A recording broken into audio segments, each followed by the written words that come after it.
GM. Very important lesson today.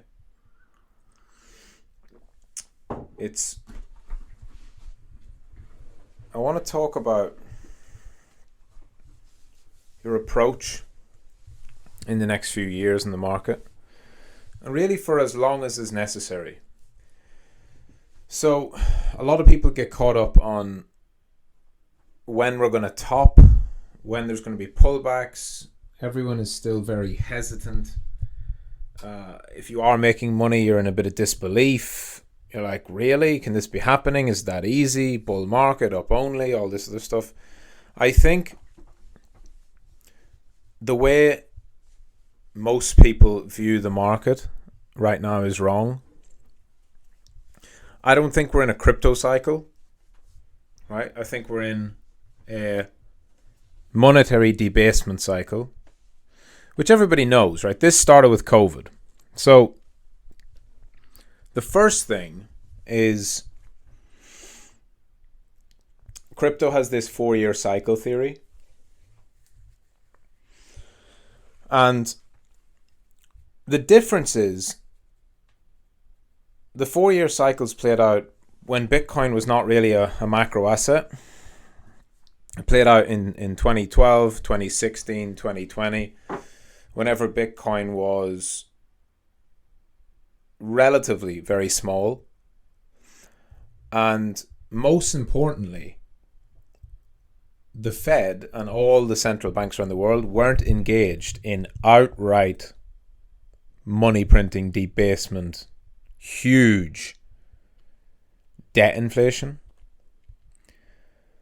So I think the forces now have changed. And the easiest example of this, the clearest example, is the last cycle.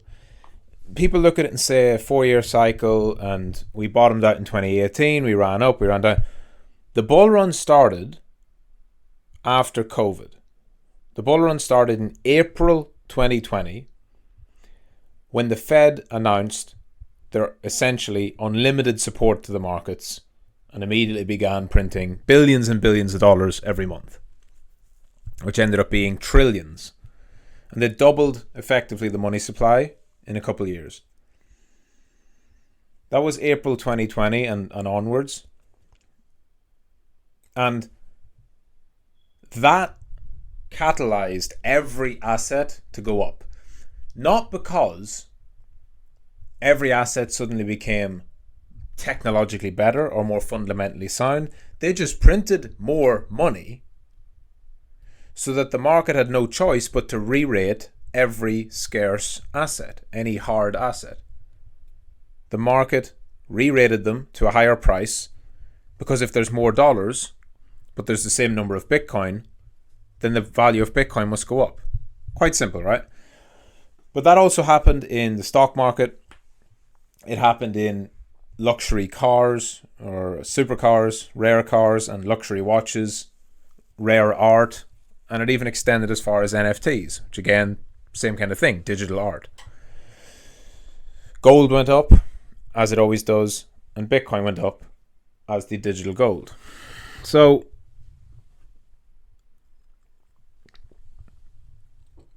the bull market, though, only ended because the Fed ended the party.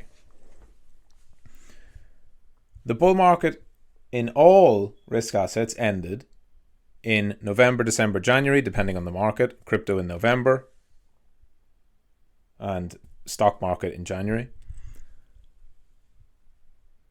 Because the Fed stopped. They basically said, party's over.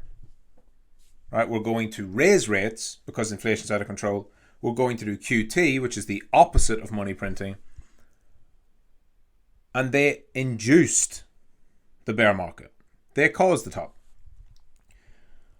So if there's ever been a clearer sign that the entire market is driven by liquidity, that is it.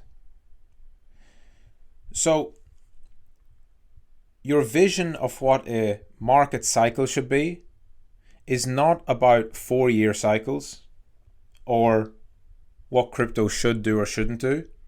It's what is the Fed doing? What is the US government doing with monetary policy? Fed with monetary policy, the US government with fiscal policy. Are they printing? Are they easing financial conditions? The answer is yes. The government keep printing stimulus for different things. They're doing this all over the world. Central banks are starting to reverse course from the last 2 years. The Fed are starting to talk about pivoting and cutting rates and all that. And so the markets that are running on the expectation of lower rates, easier financial conditions. And all indications are that this is going to continue at least until November 2024, because it's clearly a political tactic by Biden and the Democrats to keep juicing every market and juicing the economy to make sure they get through election. So, let me put it to you this way.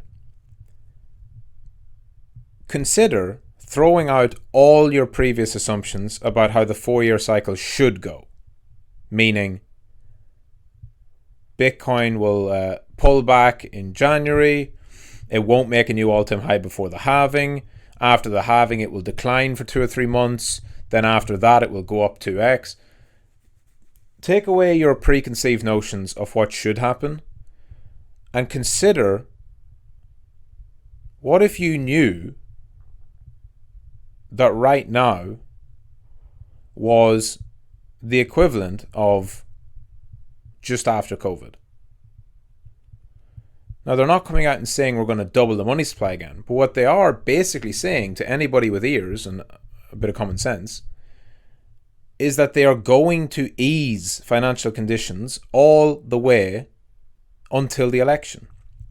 There is not going to be a moment where they put the financial system under any stress. There's not going to be a moment where they allow the markets to be under any stress, the economy to be under any stress for the next, basically, 11 months. So, if that's right, the market's only going to see one thing for that time period. It's bull market. Up only. Let's go.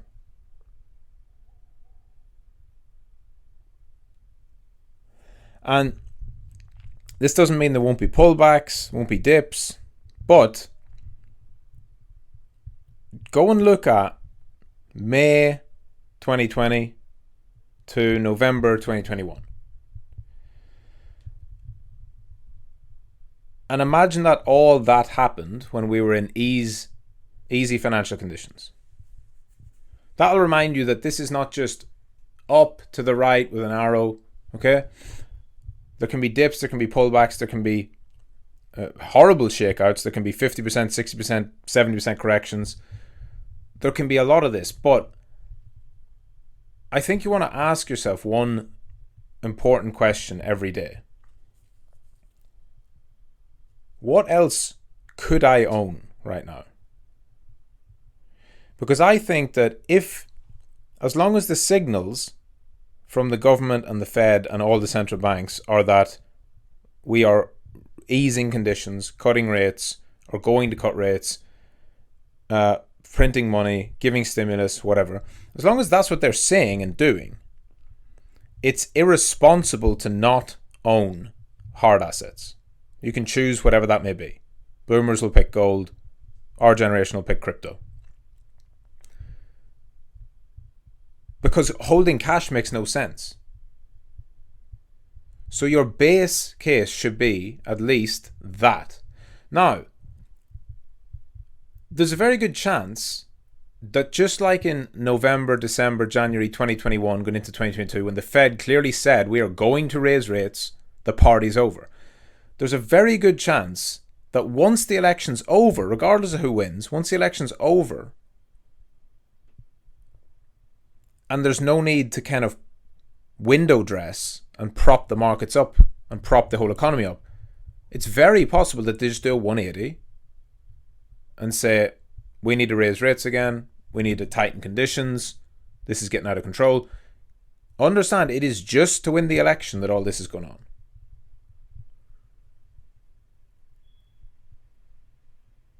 And it does not matter about 4-year cycles. If they go into really restrictive policy again in December 2024, the markets, it's done.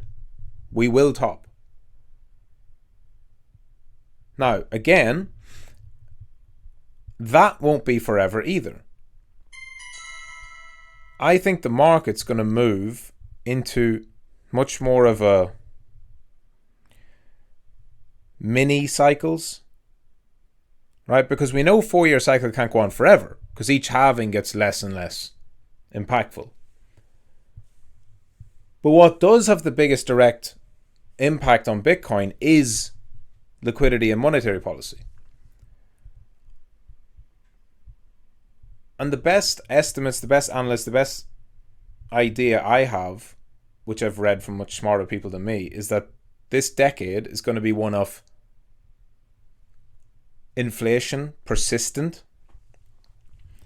So it went to 9% last year. We got it down to 3%. It'll go back up to 6%. It'll come back down to 3%. And if it chops up and down, the Fed are going to step in and out, step in and out, step in and out every 12 or 18 months. And that's where you might see these kind of micro cycles where it's all hell, all guns blazing, fucking bull up only for periods, and then big corrections as the Fed try and kind of pull the markets back and pull inflation back in line, until eventually, I don't know what they're going to do. They're probably just going to give up entirely, because I think they can beat inflation, and I don't think they can. I think it's structurally, there's just going to be inflation now. It's kind of hard not to be, because you can't unprint the money. Even when they do try and reduce the money supply with QT, they just end up reversing it anyway. So here's the thing. It makes no sense to own anything other than crypto right now for me. It makes zero sense. Then you have to apply risk to it. You say, right, well, how far on the risk curve do I want to go? Super safe is Bitcoin, and then everything below that gets riskier and riskier and riskier. So what people are going to do, because it's what they always do, is they're going to over allocate into fucking meme coins at the wrong time and get flushed out. I'm actually more and more of the opinion that I don't know if I will go to cash. I'm really considering this as part of my plan. Until I see a clear sign from the Fed and the central banks around the world that they're going to change, I think my plan will be 100% Bitcoin or an allocation of alts. And I don't see how there's going to be massive sustained corrections when the policy is like this.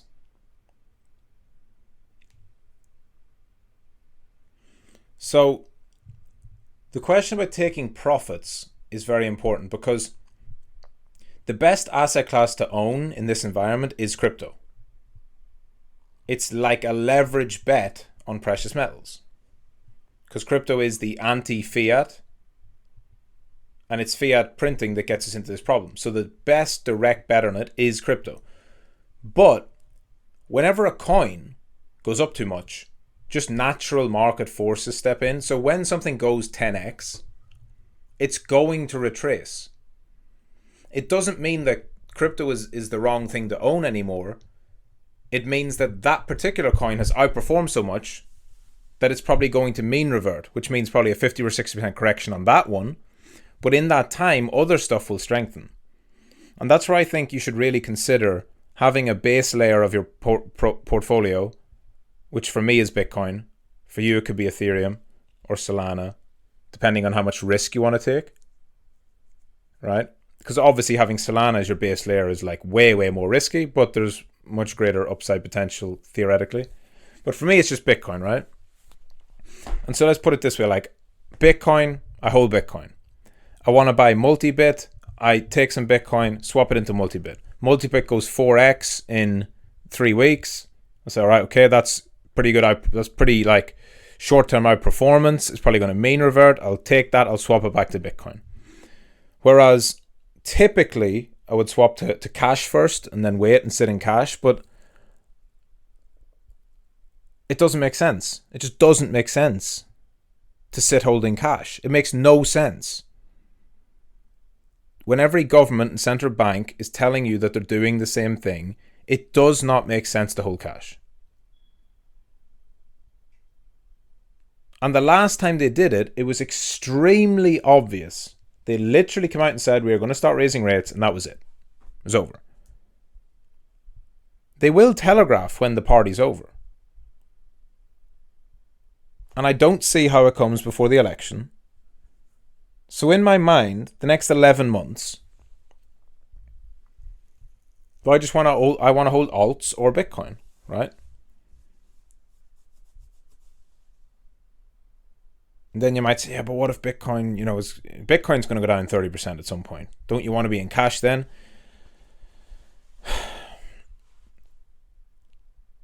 No, because you're getting too much into the timing of the market then. Right? And you're kind of missing. You're also you're assuming you know what's going to happen. There's been times where Bitcoin has just gone up for 12 months straight. And it could do that again. Meaning we don't have 50% corrections. 20% dip, bit of sideways correction, grinds up again. As the whole world realizes, which I think it is realizing, that you don't want to own cash until the Fed tells you. This is the big reallocation. This is everybody slowly realizing that all the cash they started to stockpile after the bear market is fucking useless. So I only see one approach here, and that's to be fully exposed to crypto for the next basically a year.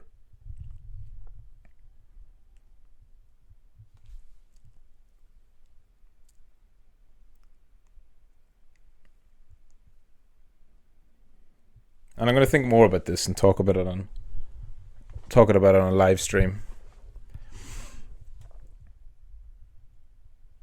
So that's from some food for thought. I think you need to ask yourself, should I be holding US dollars right now? Or euros or pounds or whatever? Because you probably shouldn't. You should probably be holding alts, and then when they overextend, they get deviated from a mean, and they're in euphoric phases, you should sell them. You shouldn't sit in those because they're going to pull back 50-60%, but you should probably flip back into Bitcoin.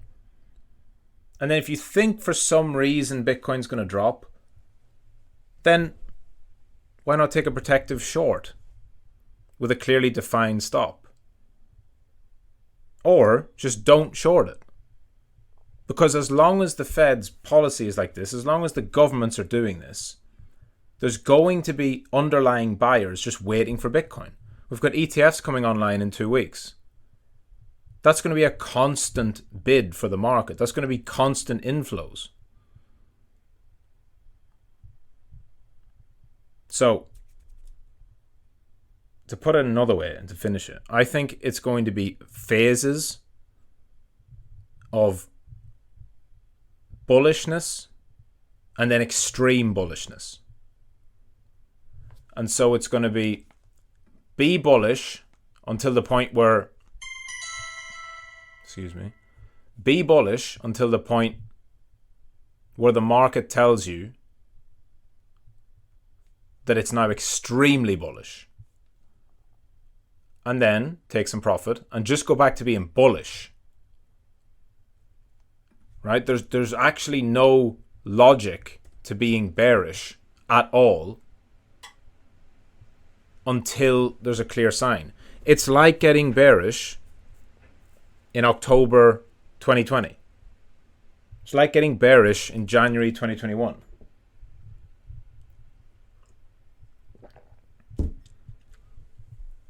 And what I mean by that is it would be like getting bearish at some random price movement on the chart, even though the Fed were still printing money every month even though the government was still handing out stimmy checks.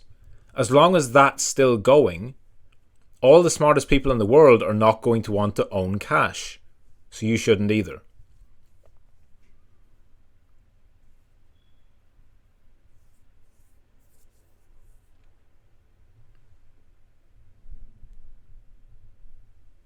So that's some food for thought.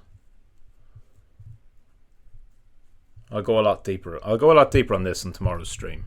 GM.